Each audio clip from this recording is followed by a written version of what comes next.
Professeur Aimé Gueye a commencé l'année 2016. Nous sommes en décembre, l'année tire vers sa fin. Aujourd'hui, quel bilan Adi peut faire à travers son parcours de l'année 2016? Bon, 2016, nous avons tiré les leçons de notre participation aux élections présidentielles. Et nous avons fait le bilan. Nous avons trouvé les raisons, les causes, les raisons de notre échec. Et nous y travaillons. Disons que le programme qu'on a, nous avons un plan d'action pour 2016 qui n'a pas, nous avons essayé d'évaluer ça grosso modo un peu.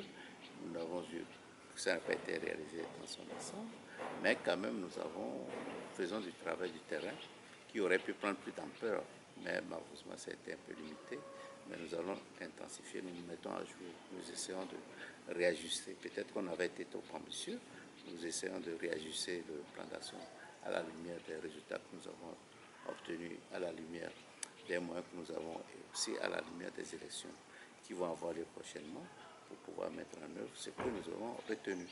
Globalement, nous pensons qu'il y a beaucoup de travail à faire, surtout à la lumière de l'apathie des Togolais vis-à-vis des élections. Les Togolais sont un peu déçus des élections et pensent que les élections, ce ne sont pas nécessairement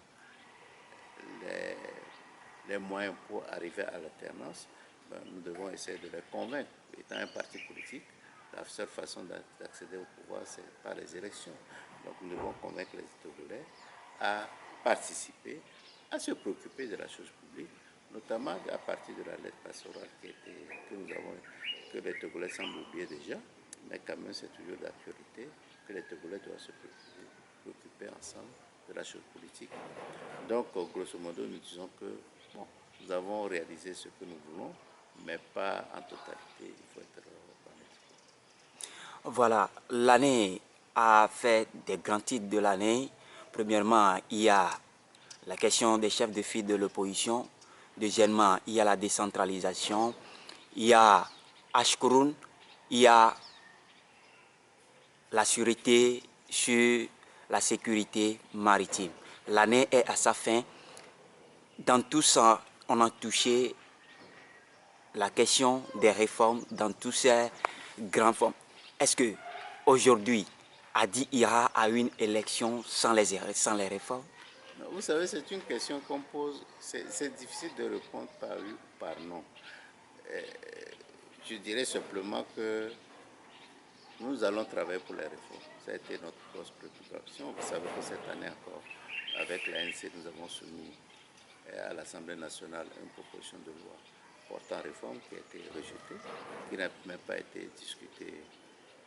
Ça a été très légèrement discuté en commission. Donc vous étiez au courant de ça en juin dernier. Et ça veut dire que nous sommes véritablement engagés pour la réforme. Nous voulons les réformes. Bon, donc nous espérons que les réformes auront lieu. Mais en même temps, nous allons nous y mettre et sérieusement. Bon. Mais en même temps, sachez que ces problèmes sont le résultat de la modification de la Constitution qui a eu lieu en 2002. La Constitution, tout le monde veut le retour à la Constitution de 92, même si elle n'est pas parfaite. Mais sachez que les réformes que nous demandons, c'est le résultat de la modification de la Constitution 92. Cette modification a eu lieu en 2002 par une Assemblée nationale monocolore. Cette Assemblée nationale a pu être ainsi parce que l'opposition n'a pas participé aux élections. Donc c'est la question que je me pose, qu'est-ce qu'il faut faire? Qu'est-ce qu'il faut faire? Il faut que les Togolais sachent que nous n'allons pas aux élections de gaieté de cœur. Premier point. Deuxième point, on le dit au niveau de la on le répète, la Constitution définit les rapports sociaux qu'il va y avoir entre les populations, entre les habitants, les citoyens d'un même pays. Donc, c'est évident que cela ne doit pas préoccuper uniquement les partis politiques. Il faut que les Togolais puissent comprendre que la Constitution, c'est une affaire de nous tous. Il ne faut pas qu'ils pensent que c'est les partis politiques seuls qui doivent lutter pour ces réformes. Nous parlons de décentralisation. Vous savez, depuis longtemps, Adi est engagé dans la décentralisation. L'atelier commence d'ailleurs, il y a un atelier, je dirais, inutile qui commence aujourd'hui sur la décentralisation. Nous serons représentés, nous allons dire notre position sur cette décentralisation. encore là, il faut que la population comprenne que c'est son affaire à elle. Il ne faut pas qu'elle pense que c'est les partis politiques. Nous ne sommes pas payés pour faire la politique, nous ne sommes pas payés pour ça uniquement. Il faut que tout le monde sache que pour définir les règles du jeu, il faut que tout le monde s'applique. C'est comme le football. Ce n'est pas seulement les joueurs qui définissent les règles du football. Ce n'est pas seulement les joueurs. Il y a les joueurs, évidemment, qui doivent donner un avis important. Il y a les responsables des équipes. Il y a les spectateurs qui doivent définir les règles. Est-ce que telle action est violente ou pas, etc. Donc c'est la même chose. Il ne faut pas que la population pense que c'est les partis politiques seulement et dire que non, aller aux élections, ne pas aller aux élections. Ce n'est pas la solution. Ce n'est pas la solution. Si c'est la solution, on l'aurait adopté depuis. Je crois que travailler ensemble pour que ces réformes aient lieu, convainquons nos amis de unir que nous avons besoin de ces réformes pour le bien-être de tous les Togolais. Ce n'est pas uniquement pour les partis d'opposition, c'est pour les Togolais qui soient d'unir ou des partis d'opposition, ou des gens qui sont totalement apolitiques, mais qui sont des Togolais qui veulent que l'on définisse des règles qui vont nous régir, qui vont régir notre vie ensemble, pour que chaque Togolais et l'ensemble des Togolais soient meilleurs. Voilà, professeur Mergué, la question des fichiers électoraux sont aujourd'hui intacts.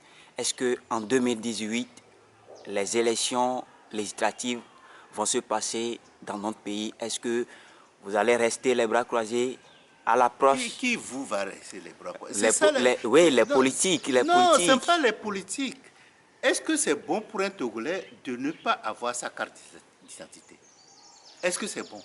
C'est les politiques qui vont demander. Vous êtes d'accord pour cette électorale? Au Togo, on dit que près de 75% des gens qui figurent sur la liste électorale sont inscrits par témoignage, donc sans pièce nécessairement. Au niveau, je ne sais pas si vous vous rappelez, je suis député de Lumon.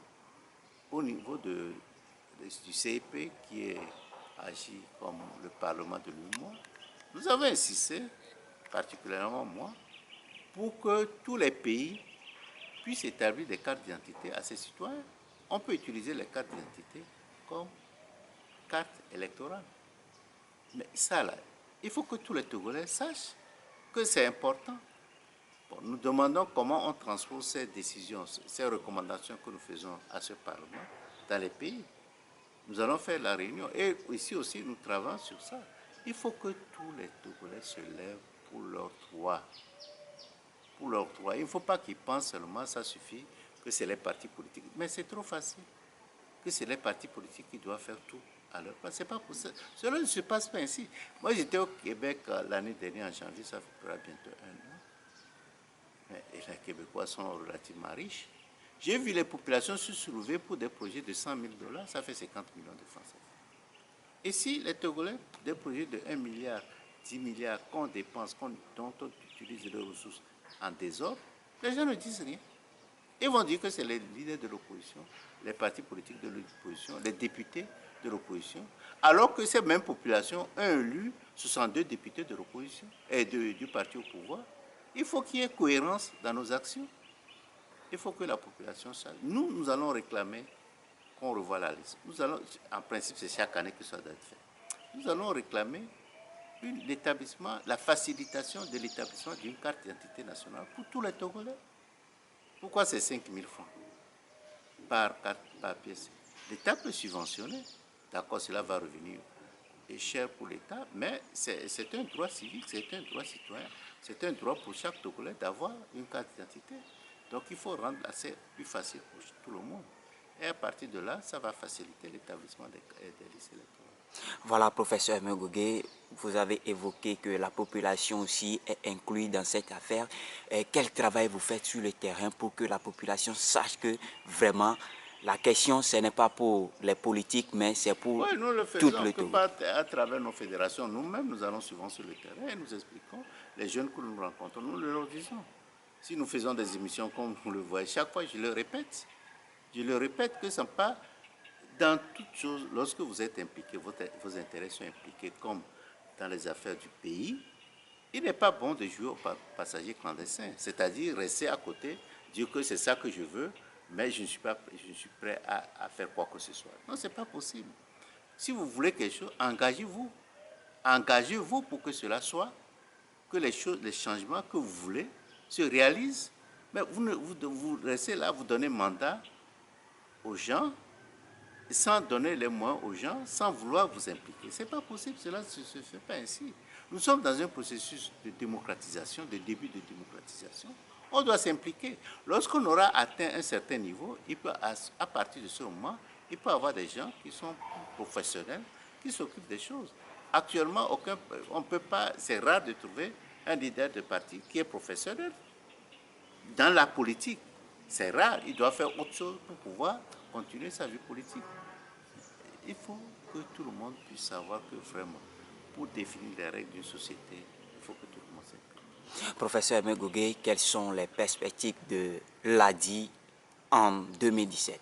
Bon, je vous ai dit, nous sommes en train de revoir notre plan d'action 2016. Nous allons réajuster ce que nous avions prévu pour 2017. C'est le travail de ce terrain, c'est expliquer à la population la nécessité de son implication et de son engagement.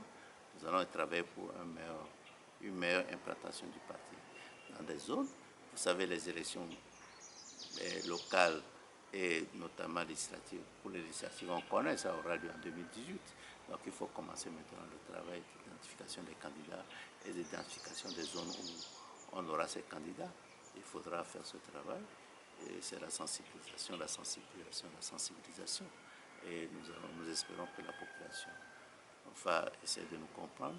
Nous essayerons également de réduire les tensions qui entre les partis politiques et faire des regroupements, un regroupement si c'est possible, un certain regroupement pour pouvoir avancer, travailler en commun parce que nous sommes convaincus qu'il est très important d'avoir une stratégie commune pour l'alternance.